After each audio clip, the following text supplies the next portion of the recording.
A family celebration became the end of her empire. My sister stole my money, and I turned on the video with her. It's ruined her life. Before we begin, please subscribe to the channel and hit the like button so you don't miss news stories. I was 10 years old when my sister tried to turn me into a ghost. My parents called it an unfortunate game of hide and seek. 20 years later, she tried to do it again, only this time, she wanted me to sign a non-disclosure agreement and pay for the privilege of disappearing. My name is Maya. My older sister is Serafina. If you met her, you'd think she was a literal angel. She's a wellness influencer, with 2 million followers, a husband who looks like he stepped out of a cologne ad, and a smile so bright it could blind you to the rot underneath. For years I was the difficult sister. The unstable one. The one who just couldn't vibe with the family's success. But 3 months ago, the porcelain mask shattered. And I'm the one who threw the stone. The trouble started with the Legacy Gala. Our parents, David and Evelyn, were celebrating their 40th wedding anniversary. In our family, a 40th anniversary isn't a dinner at a nice steakhouse. It's a 3-day, black-tie event at a rented estate in the Berkshires, designed specifically to produce content for Serafina's brand. 6 months before the gala, I received an email. It wasn't an invitation. It was a participation contract. Serafina had BCC'd me, our younger brother Leo, and even our cousins. The terms were as follows. The uniform, all female family members were to wear custom gowns from a specific designer. Serafina was partnering with. Price tag? $4,200 per person. Out of pocket. The social media embargo. No one was allowed to post photos of the event until Serafina's official gallery was live. If we leaked a grainy cell phone shot, we'd be fined $5,000 for brand devaluation. The gift fee. Instead of buying our parents a gift, Serafina demanded we all contribute to a family legacy fund she had created. The minimum buy-in for siblings was $10,000. I'm a high school teacher, guys. I make a decent living, but I don't have participation fee money lying around. When I called my mom to complain, she sighed that weary, disappointed sigh that has been the soundtrack of my life. Maya, don't be so small-minded, Mom said. Serafina is putting so much work into this. She's elevating the family name. It's a celebration of love. Why do you always have to make it about money? Because it's my money, Mom, I retorted. And since when does a 40th anniversary require a legal contract? It's for the aesthetics, honey. Just put it on a credit card. Your father and I we'll talk about helping you out later. That later was a lie. I knew it.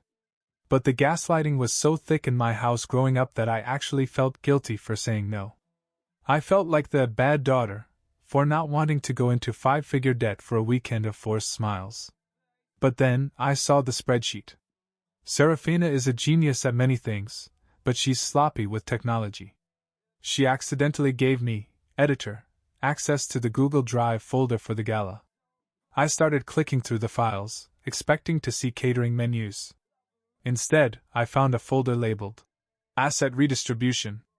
In it was a PDF of my parents' updated will and their living trust. My heart stopped. According to the documents, my parents had sold their primary home, the one I grew up in, 3 months prior. They were now renting it back from a holding company. I looked up the holding company. The sole owner? Serafina. She had convinced our parents to sell her the house for $1, essentially a gift, to protect it from taxes. And in exchange, she was supposed to be paying for their retirement. But when I looked at the bank statements she had scanned into the folder, I realized the $100,000 my parents thought they were spending on the gala was actually being funneled from my brother Leo's college fund and my own emergency trust, a fund my grandfather had set up for me that was supposed to vest when I turned 30. I was 29. And my sister was currently spending my future on flower walls and artisanal ice sculptures. I didn't call the police. Not yet. I did something much more dangerous. I invited Serafina to lunch, She showed up 30 minutes late, wearing a $2,000 beige linen suit, looking like a desert queen. She didn't hug me. She just sat down, put her phone on the table, screen up, so she could see the notifications, and looked at me with that "I'm praying for you" expression. "Maya," she said, her voice like silk, "I saw you haven't signed the participation contract. The designer needs your measurements by Friday, or you'll be blurred out of the group shots. And honestly, it would look so much better if you just got the Botox we talked about. Your forehead is looking very stressed." I took a sip of my water.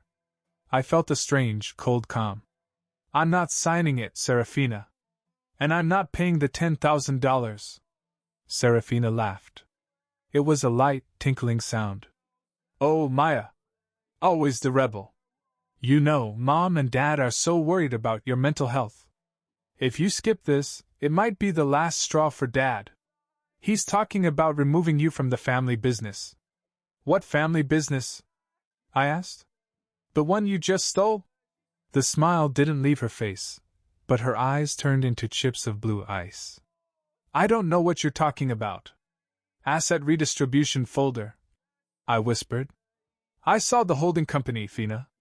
I saw Grandpa's trust. You're draining my account to pay for your wellness brand's PR disguised as an anniversary party." Serafina didn't flinch.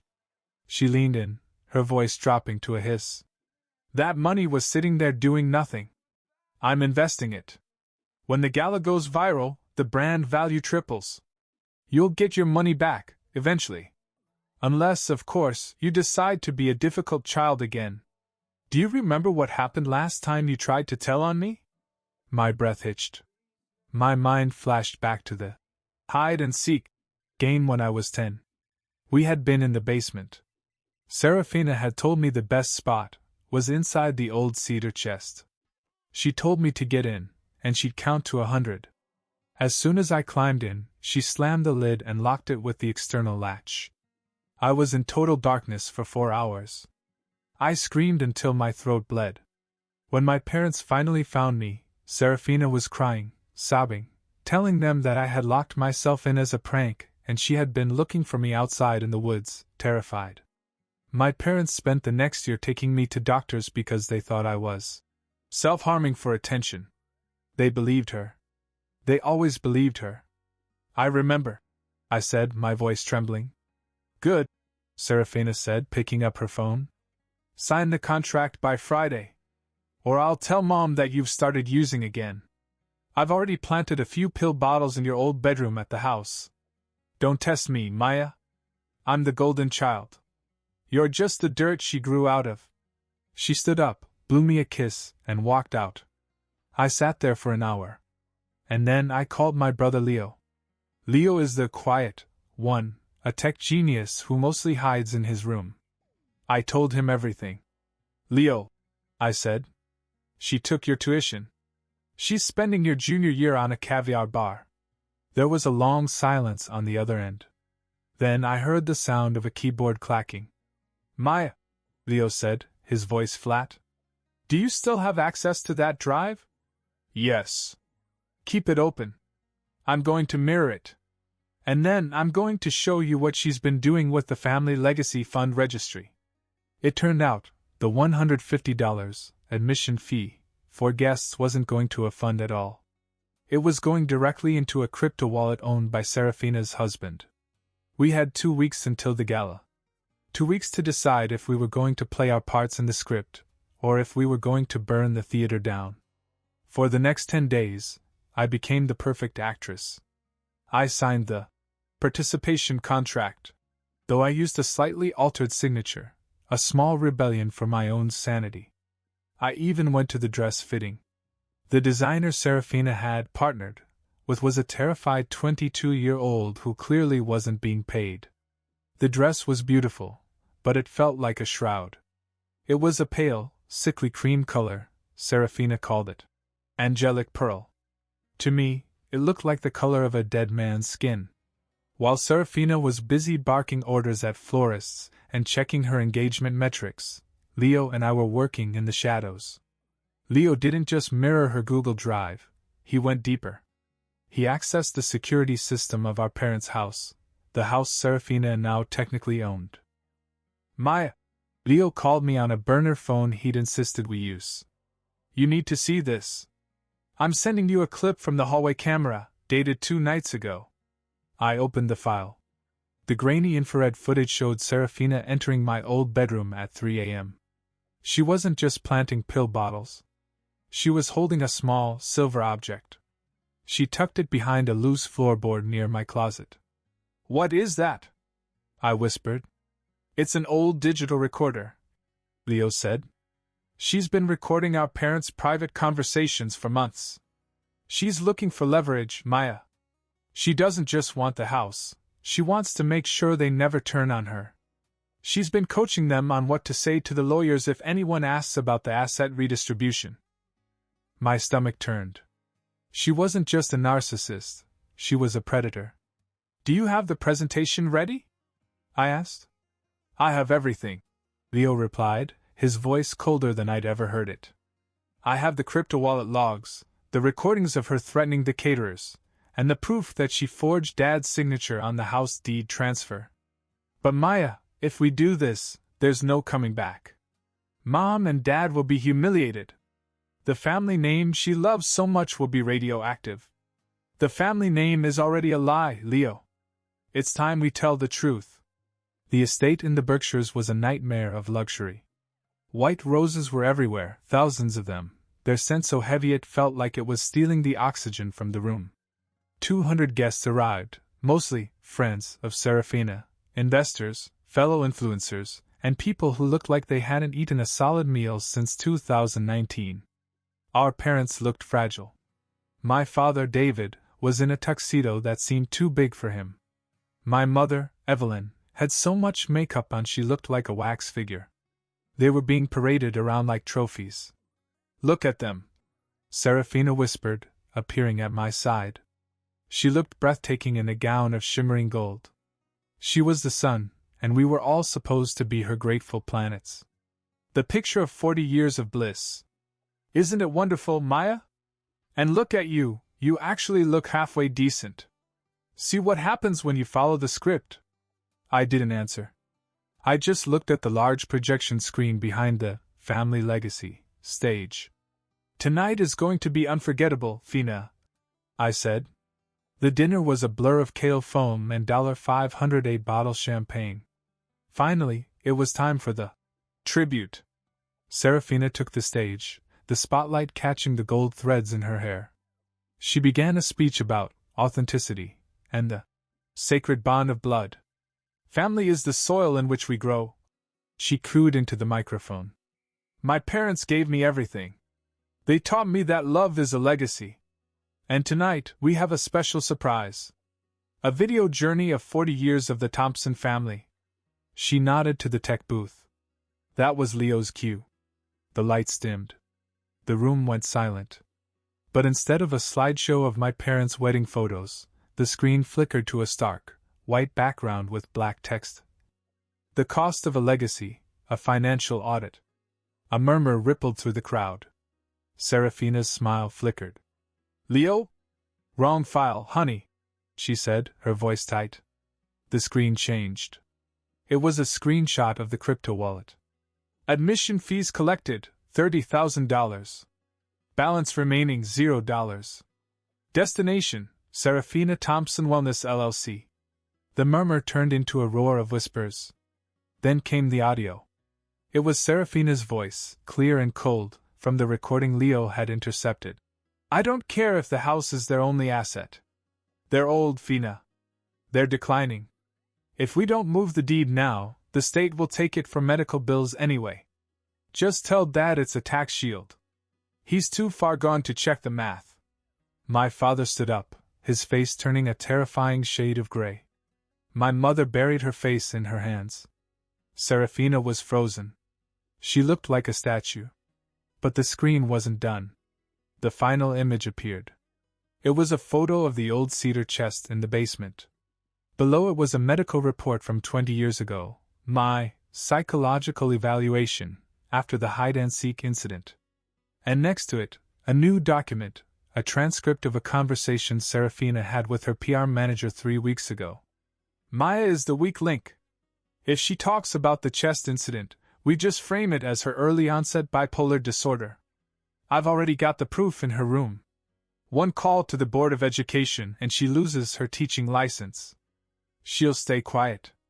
The silence that followed was deafening. Serafina turned to the crowd, her face contorting. The angel was gone. This is a deep fake, she screamed, her voice cracking. This is a hit piece. Maya did this. She's jealous. She's always been the unstable one. I stood up. I didn't scream. I didn't cry. I walked to the edge of the stage. The only thing that's fake, Serafina, is the woman standing in front of you, I said to the audience. Then I looked at my parents. Mom, Dad, the house is gone. Leo's tuition is gone. My trust is gone. But for the first time in 20 years, I'm not in that chest anymore. I'm out. And I'm never going back in. The gala didn't end with a standing ovation. It ended with a police escort. It turns out, when you forge a deed and embezzle funds from a federally protected student trust, the wellness brand doesn't save you. Serafina's husband, seeing the ship sinking, immediately turned on her to save his own skin, handing over even more evidence of financial fraud. My parents were broken. The realization that their golden child had been systematically stripping them of their autonomy was a blow they couldn't recover from quickly. They had to move out of the house. Serafina's holding company was liquidated during the legal proceedings. They live with Leo now in a small apartment in the city. It was a hard transition, but for the first time, my father looks me in the eye when we speak. He apologized, not once, but every single day for a month, for the cedar chest. For the doctors. For believing the lie because the lie was prettier than the truth. As for Serafina, she's currently awaiting trial. Her followers evaporated overnight. Her wellness empire was revealed to be a Ponzi scheme of sponsorships and stolen family wealth. She tried to call me from her lawyer's office once. You ruined us, she hissed through the phone. You destroyed the family. No, I told her. I just stopped the game of hide and seek. I found you, Serafina. And now, everyone else has too. I'm still a teacher. I don't have a $4,000 dress or a gold-plated life. But every morning, I wake up and I can breathe. The air isn't heavy with the scent of white roses anymore. It's just air. And that's the most beautiful thing I've ever tasted. Epilogue, 1 year later. I'm sitting at a small cafe in a town where no one knows the name. Thompson. My phone buzzed. It was a text from Leo. Mom is in the kitchen making actual cookies. Not sugar-free wellness discs. Real cookies. Dad is watching the game. We're okay, Maya. Come over Sunday? I smiled and typed back. I'll be there. I'm bringing the milk. I looked out at the street. I used to be afraid of the dark. I used to be afraid of small spaces. But the biggest small space was the life I was forced to live to keep my sister happy. The mask is gone. The theater is burned.